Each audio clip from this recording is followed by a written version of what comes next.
Elizabeth Carter sat in her corner office, the glass walls stretching high above the New York skyline. From here, the world seemed like hers alone.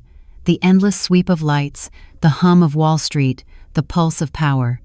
She had clawed her way here, built an empire brick by ruthless brick. To outsiders, she was untouchable. To the media, she was the Iron Lady of Finance. But tonight, the mask slipped. On her desk lay an envelope stamped with the crest of St. Luke's Hospital. Her hands trembled as she unfolded the letter inside. Stage 4, terminal. Estimated life expectancy, 3 months. Her breath caught. Elizabeth Carter, conqueror of boardrooms, had never felt so small.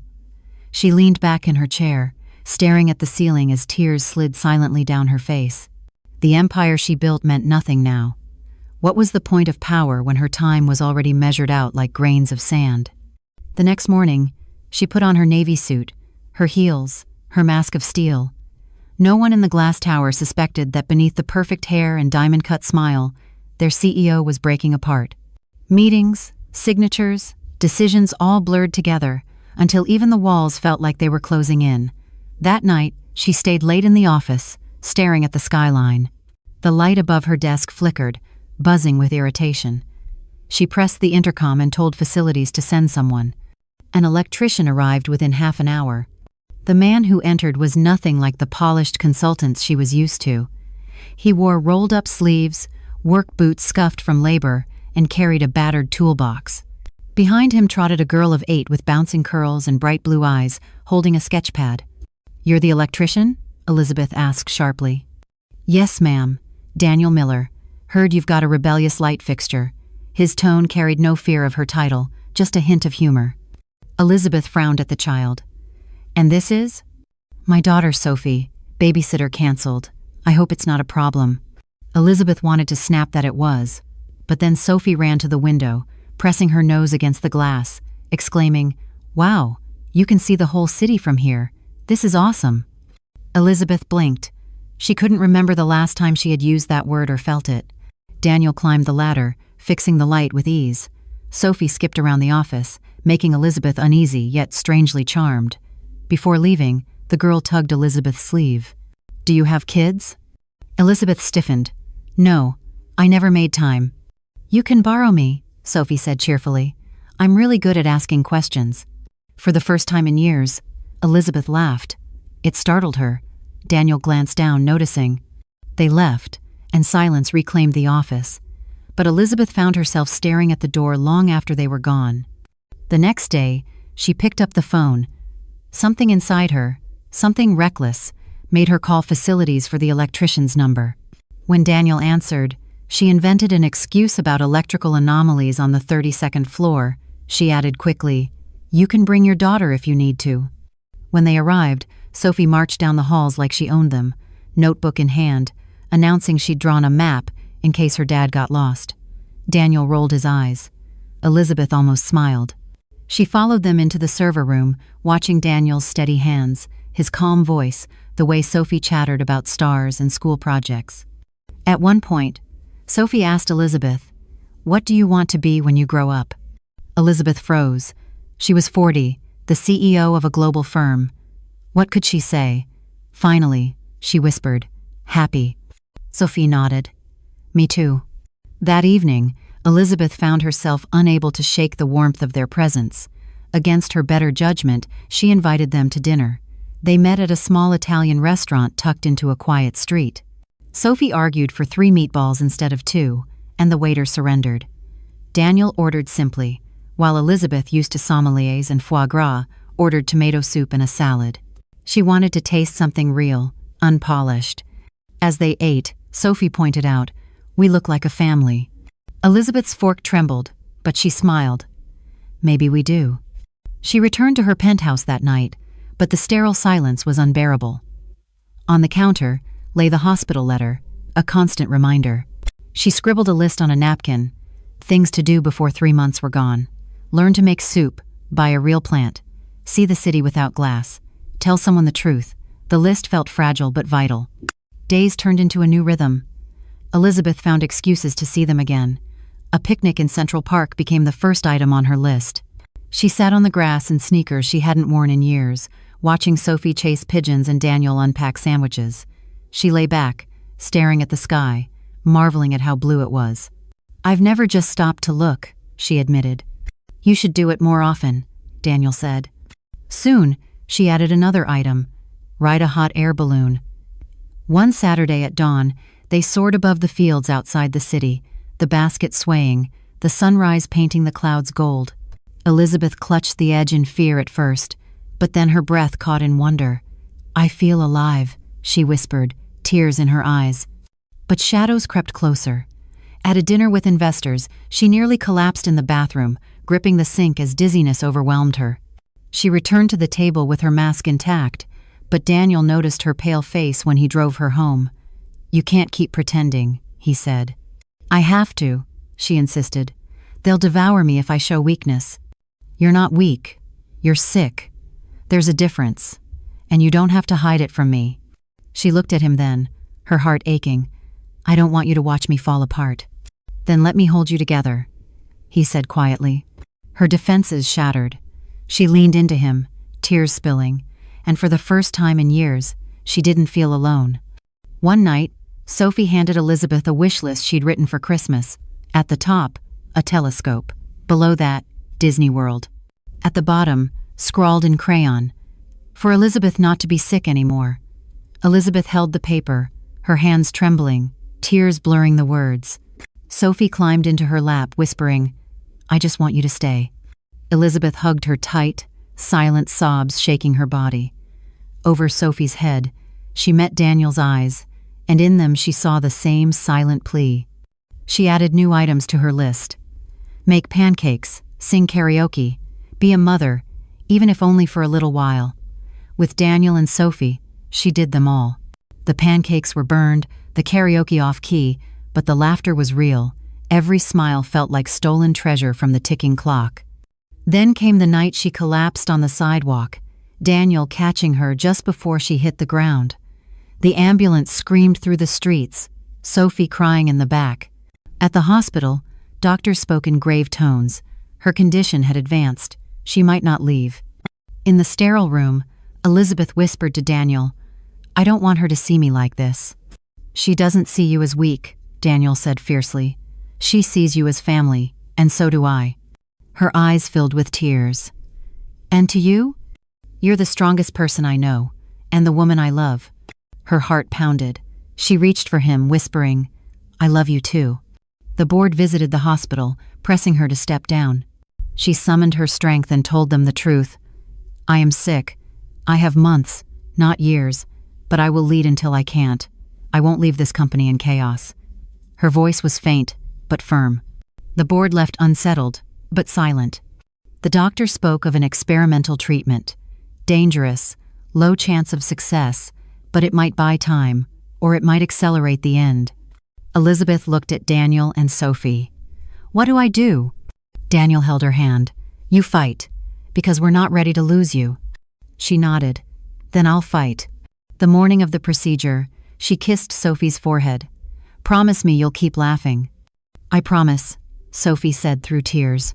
"But you have to come back." Elizabeth turned to Daniel. "If I don't make it—" "Don't," he cut her off. "You'll make it. You have to." As they wheeled her away, Sophie clutched her bear, Daniel's arm wrapped around her. Hours dragged by in the waiting room. At one point, alarms blared. Nurses rushed past. The doctor emerged briefly, grim. "Complications. We're trying to stabilize her." Daniel dropped to his knees, whispering, "Don't take her. Not now." Sophie pressed her crayon drawing into his hands, Elizabeth smiling under a hot air balloon, the word "us" written above. Inside the operating room, Elizabeth drifted between worlds. Pain pulled at her, but she saw flashes of Sophie's laughter, Daniel's eyes, the balloon at sunrise. A voice whispered, "Let go." But she shook her head. "Not yet," she said. "Not yet." Hours later, the doctor returned, exhausted but smiling faintly. "She made it. She's alive." Relief crashed over Daniel. Sophie squealed with joy. When Elizabeth opened her eyes, Daniel was there, holding her hand. "You scared us." "Scaring people is part of being a CEO," she rasped. "Never again," he said, tears spilling. She turned to Sophie. "See? I promised I'd come back." The girl hugged her fiercely. "You kept your promise." That night, Elizabeth wrote in her notebook, "Survive the impossible. Live the rest as if it's borrowed." Because at Island she held the book to her chest, looking at Daniel and Sophie. Whether she had months or years, she knew she would spend every second with them. And for the first time since the diagnosis, she wasn't afraid. Recovery was not cinematic. It came in inches. Oxygen lowered by half a liter, then removed. A beeping monitor taken away. A test walked instead of wheeled. Elizabeth learned the hospital's rhythms. The night nurse who hummed jazz under her breath, the volunteer who stocked the book cart, the way morning light fell in a pale rectangle across the foot of her bed and crawled up her blanket as hours passed. Daniel arrived each day with coffee that tasted like home and hope. Sophie arrived with stickers and questions that no doctor could answer, but every heart needed to hear. On the third morning, a young respiratory therapist with kind eyes showed Elizabeth how to breathe like a swimmer, slow, controlled, stubbornly. "It's a muscle, Miss Carter. It remembers. Make it remember." "I've been forcing people to remember numbers for 20 years, Elizabeth said, breathless but wry. "Seems fair my lungs get a turn." When they finally discharged her, the air outside tasted new. On the hospital curb, Daniel opened the car door like it was a carriage, and she was made of glass. She hated feeling fragile and loved feeling cared for. The contradiction sat in her chest alongside the scar of the procedure and the borrowed time it had bought. Back at his apartment, she pressed her palm to the hallway wall, steadying herself. The place was cluttered, imperfect, warm. Sophie had built a fortress out of couch cushions and declared it a castle. Construction paper flags trembled in the draft from a window that never quite sealed. Elizabeth had lived in rooms that cost more than this entire building, and yet here she felt rich. "Welcome home," Daniel said. She did not correct him. They fell into a new routine.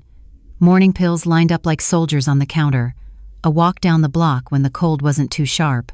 Afternoon naps that Elizabeth pretended she didn't need, and Daniel pretended not to notice. In the evenings, the three of them sat on the floor and assembled jigsaw puzzles without a picture on the box, because life had refused to give them one, and they were learning to build without it. One night, when sleep wouldn't come, Elizabeth padded into the kitchen and stared at the tiny basil plant Daniel had bought at a bodega for $4.99. Its leaves were absurdly green. She touched one with a fingertip, as if it might vanish. Daniel found her there. "Can't sleep?" "I think I've spent a decade outrunning exhaustion," she said. "Now that I stopped, it's catching up." He brewed tea at 2 a.m., and they drank it over the sink like conspirators. She told him the story of her first job, how she'd slept under her desk during a market crash and worn the same blouse for 32 hours because the world wouldn't wait for laundry. He told her about the week he learned to braid Sophie's hair and how she'd cried when he got it right because it meant he could handle one more thing her mother used to do. They didn't say the words grief and survival, but the kitchen heard them anyway. The list in Elizabeth's notebook grew soft at the edges from use. She crossed off "buy a real plant" with a flourish and wrote "keep it alive" underneath. She added, "watch Sophie's school play, ride the Staten Island ferry just to ride it, and learn one song on the piano and massacre no more than 2 wrong notes." The last one made Daniel laugh so hard he spilled coffee on his socks. The first time she visited the office after the procedure, reporters gathered like crows at the revolving doors. Security swept her inside with practiced efficiency, but not before a voice cut through the noise. "Miss Carter, are you stepping down?" Another shouted, "Is it true your company will announce a leadership transition?" She walked past the cameras thinking of Sophie, counting backward in the hallway on that other harrowing day. 7, 6, 5, 4, 3, 2, 1. Do the thing anyway. On the 38th floor, the carpet muted the world. Her assistant's eyes shone with relief and worry all at once. "You look good," the woman said, and then in a whisper, "You look like yourself." "I feel like myself," Elizabeth said, which was almost true. In the boardroom, she laid out a transition plan that was not an abdication but a choreography. Lieutenants moved into clearer lanes, responsibilities distributed not as concessions but as trust. She did not hide her condition. She did not dramatize it either. She spoke the way she had learned to breathe slow, controlled, stubbornly. Afterward, alone in her office, she studied the skyline. Power had once been the view. It was now the people who could not be bought. A man who fixed things that broke. A girl who asked questions no one else dared to. She texted Daniel, "Done. Still standing." He replied, "Proud of you. Soup tonight?" At school, Sophie announced during show and tell that she had taught a CEO how to braid hair. "It's not perfect yet," she admitted to the class, "but nobody's perfect, except maybe dogs." Her teacher sent a photo of Sophie at the front of the room, arms wide, face lit like a marquee. Elizabeth stared at it for a long time before setting it as her phone background. The bucket list turned into a trail of small miracles. They rode the ferry and let wind slap their cheeks until they laughed like kids. Elizabeth learned "Let It Be" on an old keyboard Daniel dug from a closet, and on the third try she found all the chords in the right order. They applauded like she'd played Carnegie Hall. On a Sunday that smelled like cinnamon and street pretzels, Elizabeth rented 2 bikes and wobbled down a quiet path, while Sophie biked circles around her, a solar system with a new Sunday. Not every miracle was pretty. Some were stubborn. A morning she got dressed despite the ache. An afternoon she returned 3 investor calls in a row. An evening she said no to an email because the cost was higher than the reward. She learned to measure victory in breaths taken all the way to the bottom of her lungs. Rumors did not stop. They softened, then sharpened, then softened again. An activist shareholder published an open letter demanding responsible succession. A columnist wrote a piece that used the word frailty as if it were a synonym for female, lawyers called. So did journalists who wanted a quote, a confession, a first-person essay titled, "What I Learned Staring at the End." Elizabeth ignored the ones who wanted a story without a soul. She chose a single outlet known for reporting that got the blood right as well as the facts. The interview took place in a small studio with a window the size of a television. No glam squad, no ring lights pointed like interrogation lamps. The reporter asked careful questions. Elizabeth answered the way she'd answered Daniel and Sophie, with the truth and just enough armor to get the sentences out. Yes, she was ill. No, she would not be a mascot for disease or a cautionary tale about work. She talked about delegation and dignity, about the error of confusing control with care, about how a company is not a person but it owes the people inside it better than fear. "What does a good day look like now?" the reporter asked. "Breakfast that tastes like something," Elizabeth said. "A walk. Work that matters. Laughter with 2 people who have become my favorite part of the skyline." The segment aired on a Thursday night. In the comments, strangers wrote about their own lists, their own borrowed time. Some of them were sick. Some had simply decided to stop living, as if time were guaranteed. Elizabeth read 10 responses and closed the app because crying in public on a city bench is easier if you don't know the names of the people you're crying for. In late November, the school sent an email about the winter pageant. Sophie had a speaking part, a star that narrates the sky's point of view. "It's a metaphor," Sophie explained at dinner, spooning mashed potatoes like mortar. "Also, I get to wear glitter." "I'll be there," Elizabeth said automatically, then checked herself. The calendar was land, mined with medical appointments. Daniel watched her face and reached under the table for her hand. "We'll make it work," he said. They did. On the night of the pageant, Elizabeth wore a black dress that fit a little looser than before, and a scarf, because the school auditorium kept the heat at a temperature that punished ambition. Parents filed in with phones held like lanterns. She recognized a few faces from the elevator in Daniel's building, a small city inside the large one, people who lived 10 feet away and had never been part of her world until now. The curtains squeak opened. Children shuffled into formations that bore no resemblance to the rehearsal diagram. The music teacher at the piano mouthed lyrics like a coach calling plays. When it was Sophie's turn, she stepped forward, glitter catching the light, and delivered her lines as if the cosmos had entrusted them to her. "Even when the night is darkest," she said, "stars are still there. Sometimes you just can't see them yet." Elizabeth did not wipe her cheeks. She let the tears sit there and cool like rain. After the show, in the cafeteria strung with paper snowflakes, a few parents approached. One said she'd seen the interview and thanked Elizabeth for talking about dignity like it was a practical thing, not a poem. Another offered a hug. Elizabeth, who used to wear her unapproachability like a diamond, accepted both and felt a tenderness for her former armor. It had gotten her here. It had also kept her out. At home, Sophie dumped a plastic bag of cookie crumbs onto the table and announced them victory sprinkles. They ate them with milk and called it dessert. Later, while Sophie built a fort for her stuffed bear using hardcover books, Daniel and Elizabeth stood at the window watching the city unspool. "Remember when you said you didn't live in the sky?" he asked. "I was wrong," she said. "I think I do now. It just moved down here." The board vote came 2 weeks later. It wasn't a removal, it was worse and better.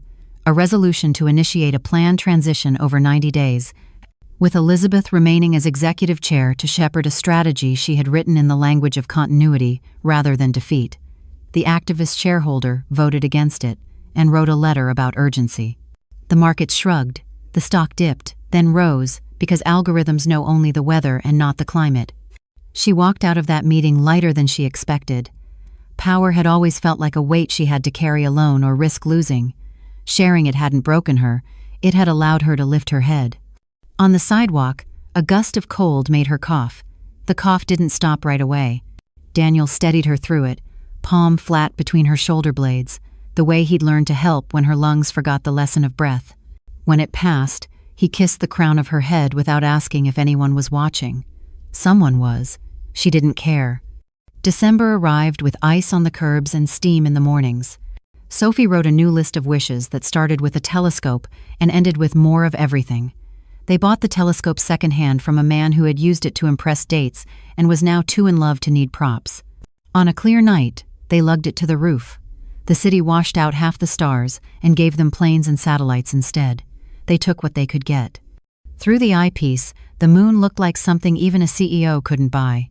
"I can see the craters," Sophie said, breath fogging the lens. "They look like thumbprints." "Everything important does," Daniel murmured. Elizabeth watched them and felt, for one blazing instant, the greed of a person who wants all of it. The next 10 years, the next 10 pageants, the quiet arguments about bedtimes, the loud arguments about curfews, the soft peace of choosing furniture together that doesn't match on purpose. The wanting hurt. She let it. When she told her doctor about the wanting, he smiled with that tired tenderness people in hospitals wear like scrubs. "That's a good symptom." "What's the prognosis?" she asked, because some habits do not die. "Unchanged," he said, "but not worse. The treatment did what we hoped. It gave us time." He used the word us deliberately, as if the whole staff were huddled around a clock with their hands on the second hand, dragging. She started writing letters not to board members or investors, but to the future. One to Sophie for her 13th birthday, with a joke about glitter and a warning about anyone who tried to convince her that joy was childish. One to Daniel for the night he would feel alone, with instructions to microwave milk and watch the old movie they'd laughed through and remember that grief is love without a place to go and that it still counts as love. She sealed each envelope and wrote dates on them and tucked them into a shoebox under Daniel's bed. She told him about the box. She told him he didn't have to open any of them if it hurt. He told her he would open them like emergency exits, only when the smoke got thick. On the first real snow, Sophie dragged them into the park for a lopsided snowman. Elizabeth's fingers went numb inside her gloves and she didn't care. Daniel insisted the snowman needed a tie.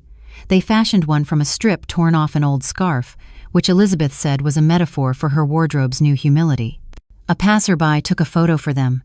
3 people and a crooked creature wearing dignity the way they did proudly, imperfectly.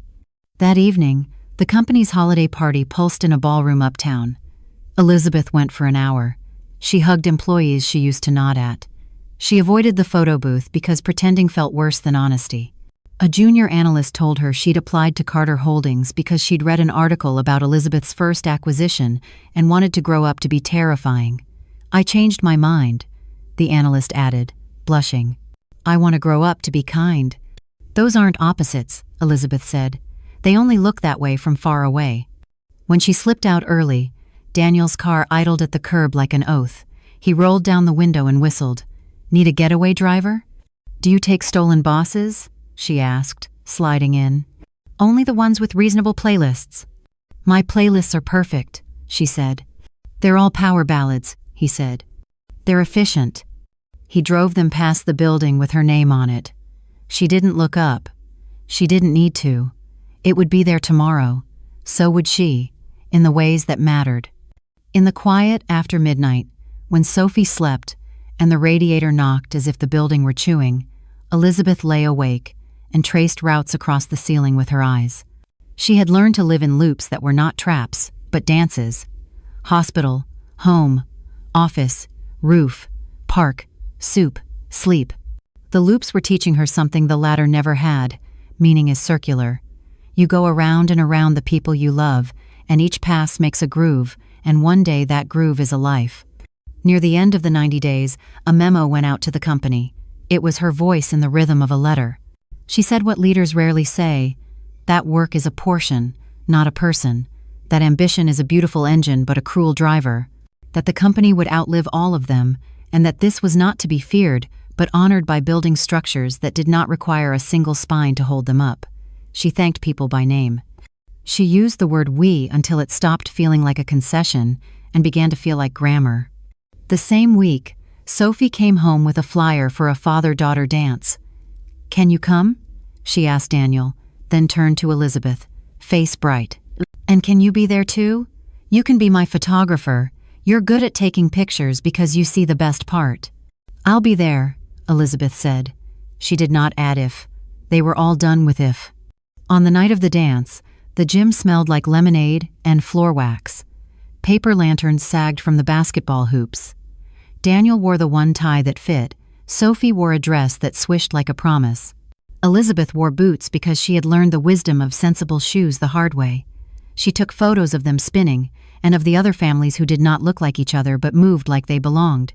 During a slow song, Sophie stepped away and tugged Elizabeth into the lights.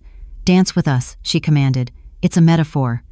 "I can't argue with metaphor," Elizabeth said, and Daniel reached for her, and they turned like a small solar system that had decided to stay bound.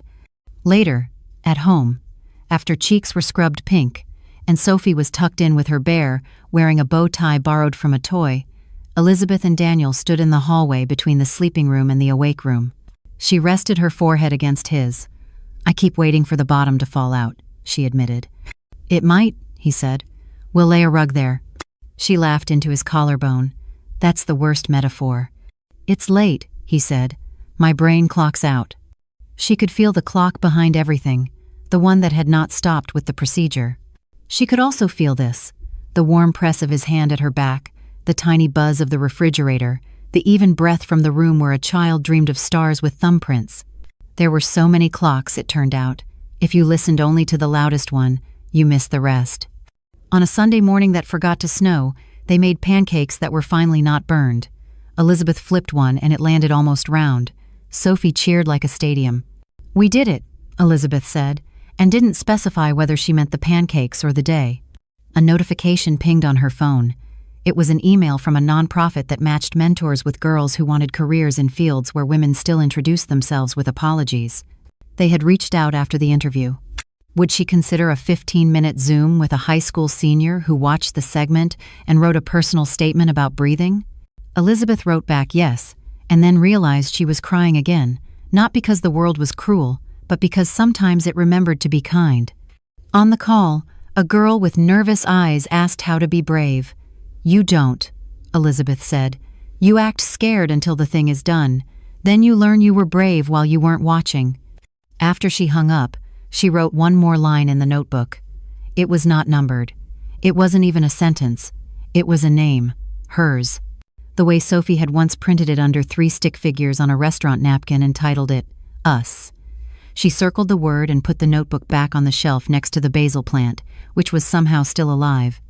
The first crocuses pushed up through gray soil in March, purple as if the earth had bruised and then decided to bloom. Elizabeth stood on the stoop with a mug warming her hands and watched a dog pull its owner across the sidewalk with the argument of joy.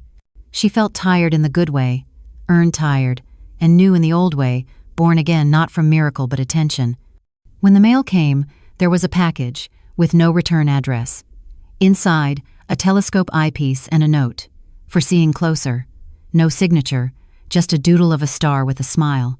She knew who it was from. a janitor at the school who'd talked telescopes with Sophie in the cafeteria while sweeping crumbs. The universe kept handing back the small things she'd missed. She kept saying thank you like a person learning a language late and loving the way it sounds in her mouth. She met with the new CEO in a conference room that did not throb with the need to impress. They talked about cash flow and culture, about the line between speed and care. When they finished, the new CEO, a woman who'd built her career without learning to mimic men, asked, "Are you scared?" "Yes," Elizabeth said. "Me too," the woman admitted. "We'll say it out loud when it gets loud." "Deal," Elizabeth said. On the way out, her heels lower now, Practical clicked a rhythm that felt like part of the building. She pressed a hand to the elevator door as it closed and thought of all the versions of herself that had ridden up and down in this box. Hungry, furious, triumphant, numb, sick, awake. She whispered to all of them, "Thank you for getting me here. I'll take it from here." That evening, Daniel and Sophie met her on the stoop with hot chocolate in paper cups and marshmallows already melting into an argument with physics. They walked to the park, even though the sidewalks were stubborn with ice at the edges. On a bench that had seen every kind of goodbye and reconciliation, they watched the sky turn the color of a bruise healing.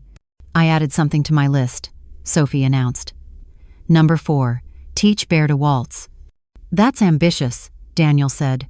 "He's a fast learner," she said. Elizabeth took a sip of chocolate and closed her eyes to feel the heat. "I added something too," she said. "It's not really a thing to do. It's a way to do everything." "What is it?" Sophie asked. "Gently," Elizabeth said, "even when it's hard, especially then." They sat there quietly, 3 bodies warming a narrow slice of winter. When they stood, their shapes stayed on the bench for a moment, in dark ovals, proof that they had been there, that wait can be a kind of love. At home, as night stitched the city together, Daniel locked the door and turned off the lights, and the apartment seemed to exhale.